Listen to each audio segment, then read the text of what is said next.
Hello, hello, ladies and gentlemen. This is AP Sports Cards here. Got another video for you today. Today we're going to be talking about liquidity.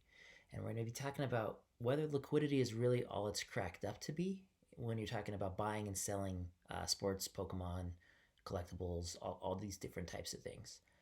So I really started thinking about this after I was watching a recording of a podcast from a guy named Catch 'em All Collectibles.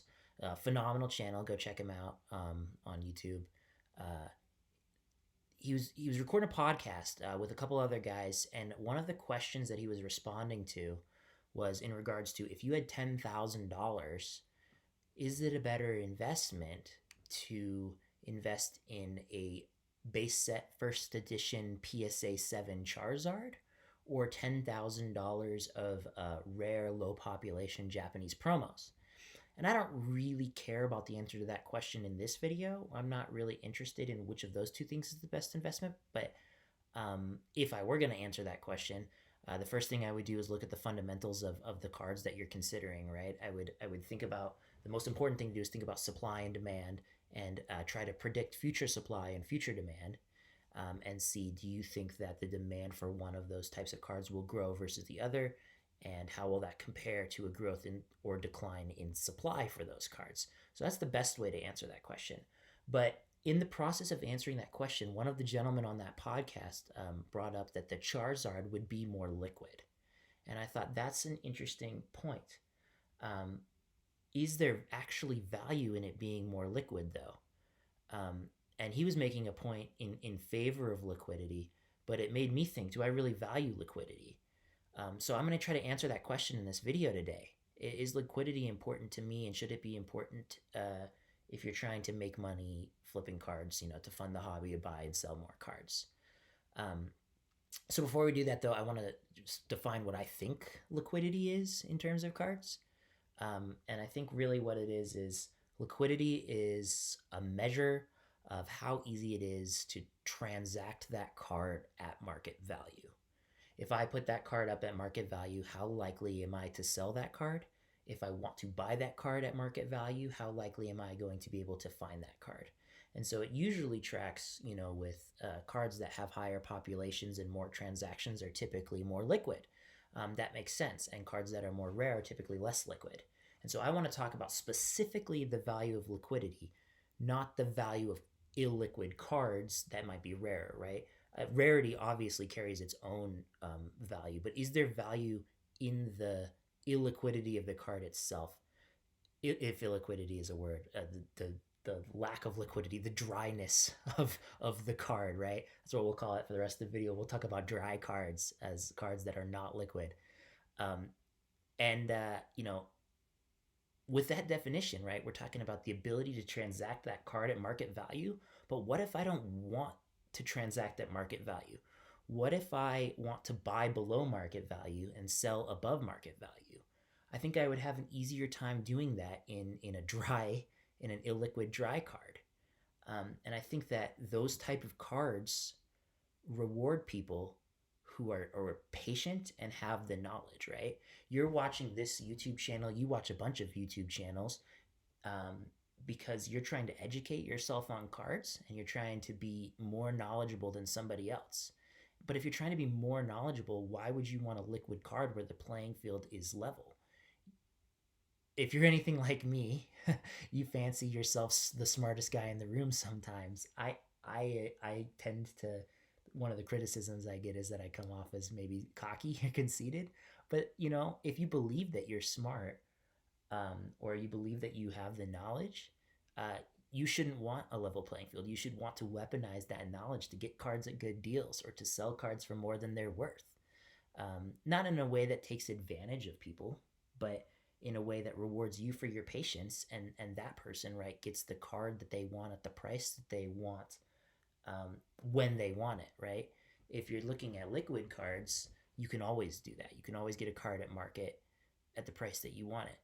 But if you're in a rare card that's less liquid, you can kind of set the price as the seller, and it's not scummy or skeezy to set a price that's above comps because the person is not just paying you for the value of the card, they're paying you because you have found that card that is difficult to find. It's almost like a finder's fee for you.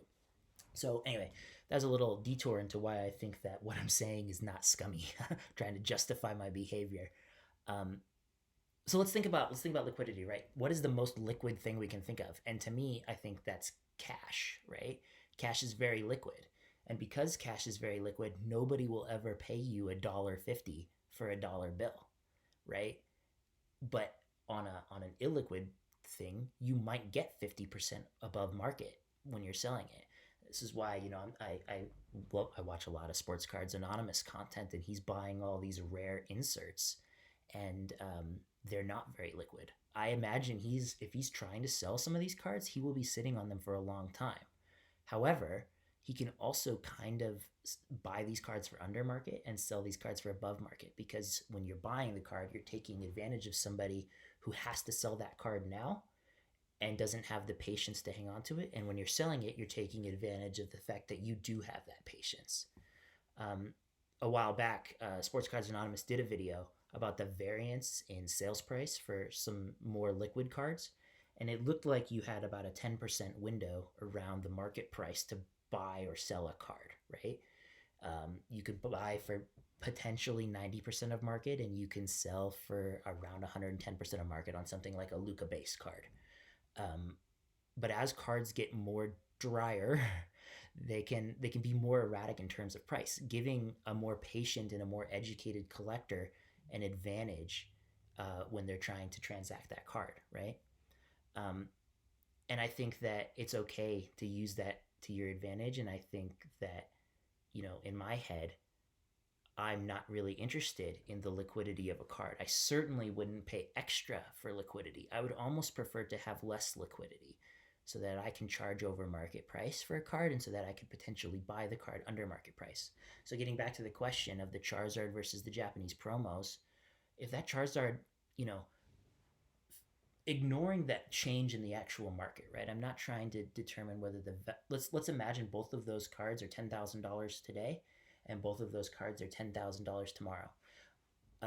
In 10 years, I'm much more likely at some point over those 10 years to be able to sell the Japanese promo at above market value, and I'm much more likely to be able to purchase that Japanese promo at below market value, just because that market value isn't really established for a card like that.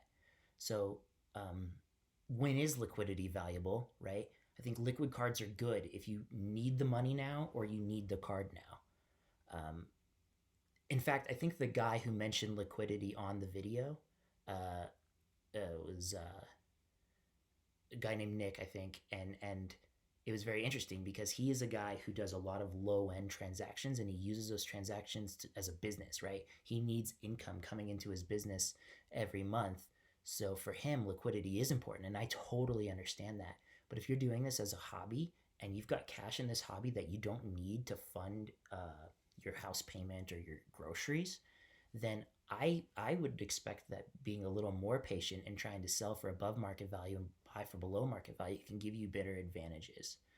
And in many ways, I think that the liquidity can hurt you because you're not able to extract that extra value.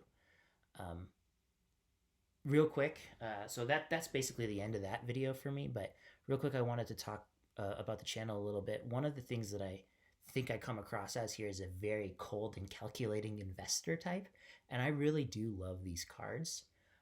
I bring this to your attention because I think that it's really fun to talk about building a collection that has a lot of monetary value, and to me that's really important, and I think that's half of the fun. I'm going to drop a lot of names in this video. Neo constantly says the action is the juice, right? And I like the idea of talking about the value of cards and the monetary value of collections. Um, I think that in a lot of cases, right, we talk about just the love of the card and buy what you like, and I definitely think that that's the right way to behave in this hobby. Buy what you like. However, I think that the more interesting, I don't think that it makes for super interesting conversation. I learn a lot about cards when I watch the Buy What You Like videos, but what if we have a disagreement? What if you like something and I don't? I have to just allow you to like a card that I don't like because it's it's a matter of personal preference, and we don't get to have debate. We don't get to have fun arguments. And so when I talk about monetary value a lot on this channel, and extracting every bit of value that you can, I do it because I think that it's fun. I'm not actually interested in using this money to pay bills. I like the game of it all. So that's just a real quick point that I wanted to make at the end of this video. But yeah, I want to restate once again that I think that I'm certainly not paying extra for liquidity, and potentially because of the situation that I'm in where I don't need this money from these cards to fund anything in my real life, I actually would prefer a card to not be liquid. I would prefer a card to not transact around market value because I believe in myself and I believe in my patience and my ability to buy below market and sell above market. So, yeah, thank you for watching. Take a minute to like, comment, and subscribe. I'm trying to build the channel out. Appreciate all of you guys that do watch, and thank you very much. I'll talk to you next time.